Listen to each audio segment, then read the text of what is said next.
What's good, everybody? Welcome to Bowler's Paradise. My name is Ben. I'm a USBC Silver Certified Coach, and today we are taking a look at 6 of the best benchmark bowling balls and doing a cross-brand comparison. Before we fire it up, go ahead and hit that subscribe button. We'll be implementing a lot more comparisons just like this one, so be sure to hit that notification bell so you don't miss out. Got it? All right, let's go. So what the heck even is a benchmark ball? Well, for me, it's that one that comes with everywhere. It's the first ball out of my bag, can be used all over the lane, and most importantly, the one I know how to adjust off of with other pieces of equipment in my arsenal. I say that's the most important because in bowling, there are almost an infinite number of variables to consider when choosing equipment. When you're on the lane though, you have to know what each piece in your arsenal does, and rather than knowing those million variables, knowing how each piece is different from your benchmark gives you much more consumable way of understanding each shape. So having a benchmark that matches up with your game and your eye is pretty darn important to building an effective arsenal. And each of the options we are going to analyze gives a different but still benchmark type reaction that will cater to different types of bowlers based on how they see the lane and release the ball. Now, these aren't the only benchmark options. In fact, any ball can be a benchmark if you trust it that much and can build an arsenal around it. But typically the mid-tier bowling balls tend to be best. They're most often solid cover stocks and symmetrical cores. But today we are going to take a look at a few that fit those qualifications and a few that don't. One more quick thing, all of these pieces were hit with a 2000 pad before being thrown just to ensure there wasn't a significant difference based on surface finish. So to start, we have the Knockout Bruiser from Brunswick. This one is pretty similar to the Dark Web from Hammer as well as the Phase 2 from Storm, as all 3 of those pieces are what I would describe as vanilla in overall shape. The Knockout is pretty even front to back, has a smooth transition from hook to roll, and gets through the pins pretty well from multiple parts of the lane. You can trick it with your hand somewhat to get a different roll, but for the most part, you know what you're going to get out of this piece regardless of hand position. Shapes like this one are great for balanced bowlers who have a traditional tweener type game and are matched up in terms of ball speed and rev rate.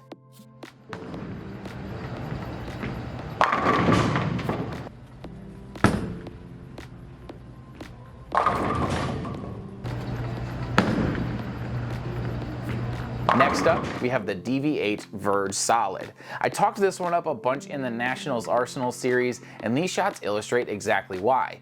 It's stronger in overall hook potential than the Knockout, but less continuous through pins.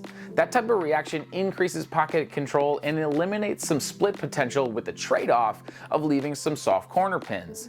Bowlers that are rev dominant are more likely to enjoy this piece as it revs up more in the mid lane and provides a controlled transition off the end of the pattern, allowing them to stay further outside and roll the ball rather than having to get in and wheel on it.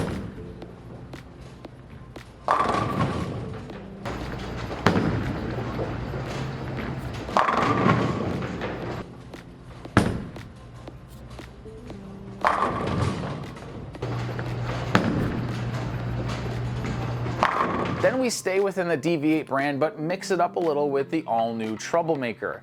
This piece isn't really being advertised as a benchmark option, and it goes outside of the norm as it is a hybrid, but the even motion it provides is one I personally would trust as a benchmark look. The Troublemaker is our cleanest option through the mid lane, but still provides good control down lane.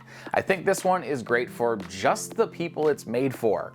Bowlers that don't use their thumb are best suited to use a piece like this as a benchmark, as it should be close on most oil patterns and can be played in most parts of the lane with minor changes in hand position.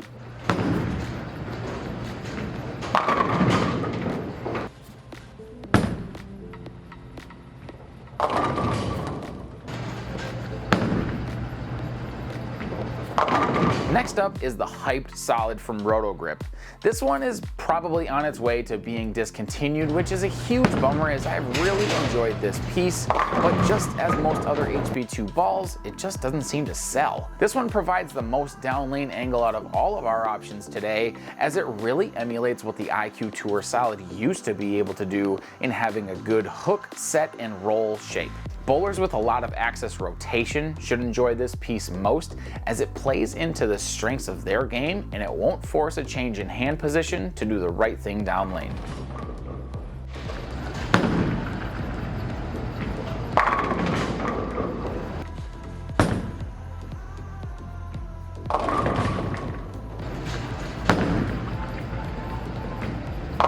Switching over to Motive, I chose the one I think is their best benchmark option, even though it's not within that traditional mold.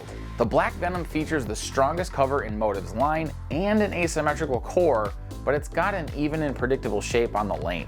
I can trick it from multiple lines, and even when I do that, it has the most continuation through pins out of any piece on this list. Bowlers who are speed dominant or lack rev rate will appreciate this one, as it's got a little more teeth without being too strong, and will allow them to play in their comfort zone on both high and low volume conditions, as long as they match the surface up.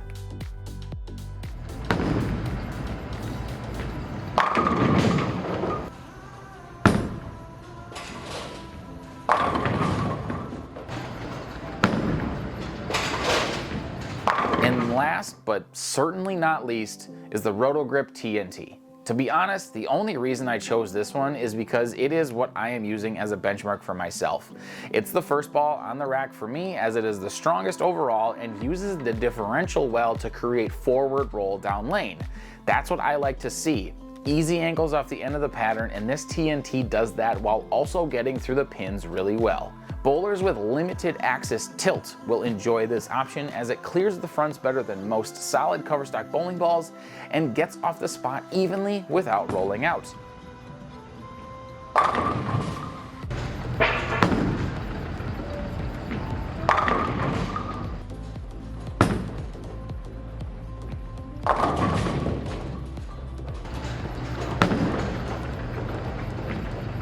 So as I said, each of these pieces provide a unique way of doing a similar thing. Some games match up better with different options, but in the end, what's most important is that your eye sees it the right way. Your benchmark should be your comfort ball, your best friend in your arsenal, and the one you trust the most to give you the best idea when you're hunting for the best ball reaction. But I want to know, what's your go-to benchmark ball? Do you have a ball you trust above all else? Let me know in the comments section. Links to each of these pieces can be found in the description box, where you can pick them up, and much more at bowlersparadise.com.